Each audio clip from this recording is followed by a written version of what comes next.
दोस्तों नमस्कार, स्वागत है एक बार फिर से। चलिए जानते हैं बिहार की ताज़ा खबरों को। लेकिन उससे पहले अगर आपने अभी तक इस चैनल को सब्सक्राइब नहीं किया तो सब्सक्राइब कर लें ताकि आपको बिहार की ताज़ा खबरें रोजाना मिलती रहे।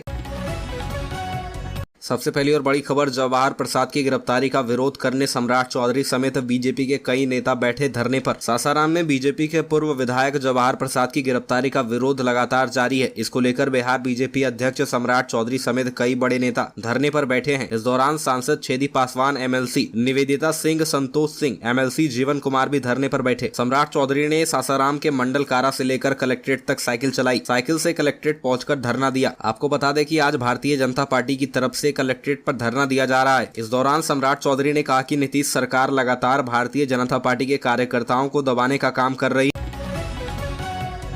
अगली खबर, आरजेडी ने किया विरोध तो जेडीयू ने किया बाबा का स्वागत। बिना नाम लिए तेज प्रताप को समझा दिया। बागेश्वर धाम के प्रमुख धीरेन्द्र कृष्ण शास्त्री की पटना में होने वाली हनुमत कथा को लेकर एक तरफ तैयारियां हो रही है तो दूसरी तरफ इसको लेकर सियासी हलचल भी तेज है। आरजेडी के कुछ नेताओं ने विरोध जताया है तो वहीं जेडीयू ने बाबा का स्वागत किया। बुधवार 3 मई को जेडीयू सांसद अजय मंडल ने कहा कि अगर उन्हें आमंत्रण आता है तो वह जरूर जाएंगे। बिहार की क्या, हिंदुस्तान के किसी भी कोने से कोई बाबा को आने से कोई नहीं रोक सकता। दरअसल आरजेडी के कुछ नेता और मंत्री तेज प्रताप यादव का यह कहना है कि बाबा धीरेन्द्र कृष्ण शास्त्री अगर बिहार आ रहे हैं तो हिंदू मुस्लिम की बात होगा तो इसका विरोध होगा। इस पर जेडीयू सांसद अजय मंडल ने कहा कि भारत धर्मनिरपेक्ष देश है, यहाँ किसी को भी किसी कोने में जाने से कोई नहीं रोक सकता।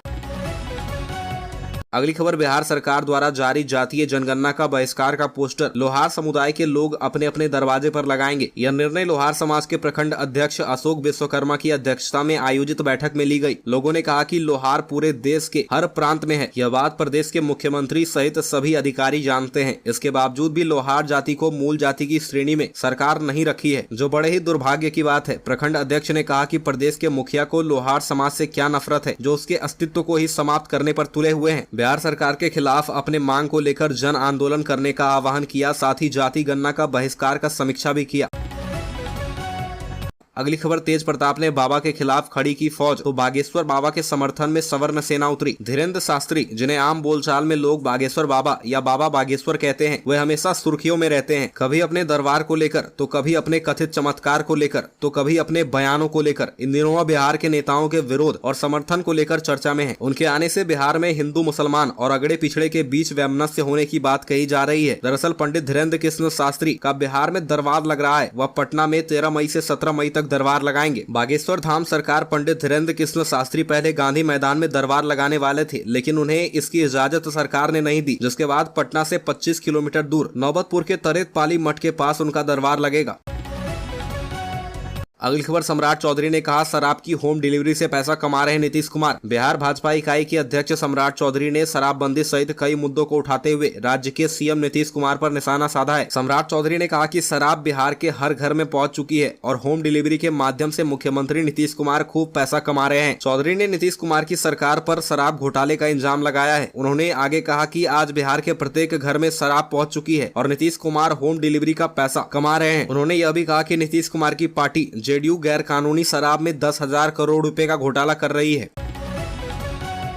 अगली खबर, जातीय गणना को लेकर बोले नीतीश कुमार, सबकी सहमति पर हो रही है गणना। बिहार में जाति आधारित गणना पर हाईकोर्ट में सुनवाई के मामले पर नीतीश कुमार ने बड़ा बयान दिया है। सीएम ने कहा कि सबकी सहमति पर जातीय गणना हो रही है। जातीय गणना की पहले से मांग हो रही थी। सीएम नीतीश कुमार ने कहा कि बिहार सरकार ने बिहार विधानमंडल के दोनों सदनों से इसको पारित करके गणना करवाने का फैसला किया था। 10 वर्षों पर जनगणना होती थी, लेकिन अब तो वह केंद्र सरकार नहीं करवा रही है। पूरे देश में जाति आधारित जनगणना की मांग की गई थी। सभी दलों के साथ प्रधानमंत्री के साथ भी मिले थे, लेकिन देश में यह नहीं की गई। बिहार में सभी दलों की सहमति के बाद इसे करने का फैसला लिया गया। अब इसका विरोध क्यों हो रहा है, यह समझ में नहीं आ रहा है।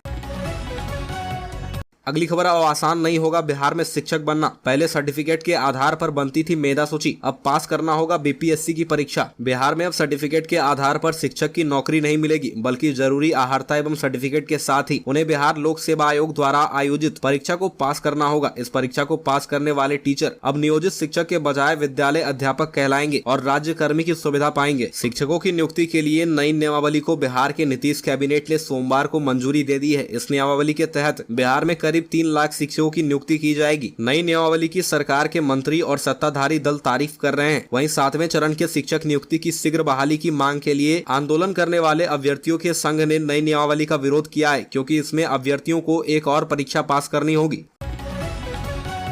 अगली खबर, अब विपक्ष को एकजुट करने के लिए ओडिशा जाएंगे नीतीश कुमार। बिहार के मुख्यमंत्री नीतीश कुमार विपक्षी एकता की मुहिम को लेकर इन दिनों लगातार कई राज्यों का दौरा कर रहे हैं और देश की तमाम विरोधी दलों को एक मंच पर लाने की कोशिश में जुटे हुए हैं। यही वजह है कि अब सीएम जल्द ही उड़ीसा जाने वाले हैं और वहां से सीएम नवीन पटनायक से मुलाकात करेंगे। इस बात की जानकारी खुद सीएम नीतीश कुमार ने दी है। दरअसल बिहार के मुख्यमंत्री एक राजकीय कार्यक्रम में शिरकत करने पहुंचे थे। इसी दौरान जब उनसे सवाल किया गया कि आपकी विपक्षी एकता की मुहिम को नया धार कब मिलेगा और आपके पीएम बनने को लेकर जो बातें हो रही है उसके क्या मायने हैं, तो इन सवालों का जवाब देते हुए सीएम नीतीश कुमार ने कहा कि आप लोग तो जानबे न करते हैं, हर बार कहते हैं कि हमको किसी पद का लोभ नहीं है। अगली खबर, बिहार एसटीएफ को मिली बड़ी सफलता, 5 लाख का इनामी नक्सली राम बाबू राम गिरफ्तार। बिहार एसटीएफ को बड़ी सफलता मिली है। टीम ने वांटेड और कुख्यात नक्सली राम बाबू राम उर्फ रंजन जी उर्फ प्रहार को गिरफ्तार कर लिया है। बिहार सरकार ने राम बाबू राम पर 5 लाख रुपए का इनाम घोषित कर रखा था। इस इनामी नक्सली को पकड़ने के लिए एसटीएफ की टीम ने सारण और मुजफ्फरपुर जिले के बीच गंडक नदी के दियारा इलाके में बड़ा ऑपरेशन कर कुख्यात के साथी और संगठन के जोनल कमांडर राम बाबू पासवान उर्फ धीरज को गिरफ्तार कर लिया है। आपको बता दें कि राम बाबू राम प्रतिबंधित नक्सली संगठन भाकपा का सक्रिय सदस्य है और पश्चिमी जोनल कमेटी का सचिव है। टीम ने इस कुख्यात के साथी और संगठन के जोनल कमांडर राम बाबू पासवान उर्फ धीरज को भी गिरफ्तार किया है। अगली खबर, भारत नेपाल सीमा पर एसटीएफ का चीता व अश्वरोही बल की हुई तैनाती। बिहार के पूर्वी चंपारण जिले के नेपाल सीमा पर पुलिस की चौकसी बढ़ा दी गई है। बिहार पुलिस मुख्यालय के आदेश पर विशेष सुरक्षा बलों की कंपनी को सीमाई क्षेत्रों में प्रतिनियुक्त किया गया है, जिसमें विशेष बल के साथ अश्वरोही बल और एसटीएफ सहित चीता बल भी तैनात रहेंगे। हाल के दिनों में नेपाल के सीमाई भारतीय इलाकों में नेपाली मूल के अपराधियों द्वारा लगातार आपराधिक घटनाएं की जा रही है, जिसको लेकर एसपी कांतेश कुमार मिश्र ने डीजीपी सहित मुख्य सचिव को पत्र लिखकर विशेष सुरक्षा बल की मांग की थी। इन विशेष सुरक्षा बलों को सीमाई क्षेत्र में लगातार निगरानी रखने व संदिग्धों के विरुद्ध त्वरित कार्रवाई करने का निर्देश दिया गया है। अगली खबर, गोवा के सीएम प्रमोद सावंत के खिलाफ पटना में मुकदमा दर्ज। मनीष सिंह ने श्रम दिवस पर गोवा में एक भाषण के दौरान की गई सावंत की टिप्पणी पर आपत्ति जताई है, जब सावंत ने तटीय राज्य में 90% अपराधों के लिए बिहार के लोगों को दोषी ठहराया था। गोवा के मुख्यमंत्री प्रमोद सावंत द्वारा हाल ही में राज्य के प्रवासी श्रमिकों के बारे में की गई आपत्तिजनक टिप्पणी को लेकर स्थानीय अदालत में उनके खिलाफ मुकदमा दर्ज किया गया है। बिहार के मुख्यमंत्री नीतीश कुमार की पार्टी जदयू के स्थानीय नेता मनीष कुमार सिंह ने पटना के मुख्य न्यायिक दंडाधिकारी की अदालत में उक्त याचिका दायर की है।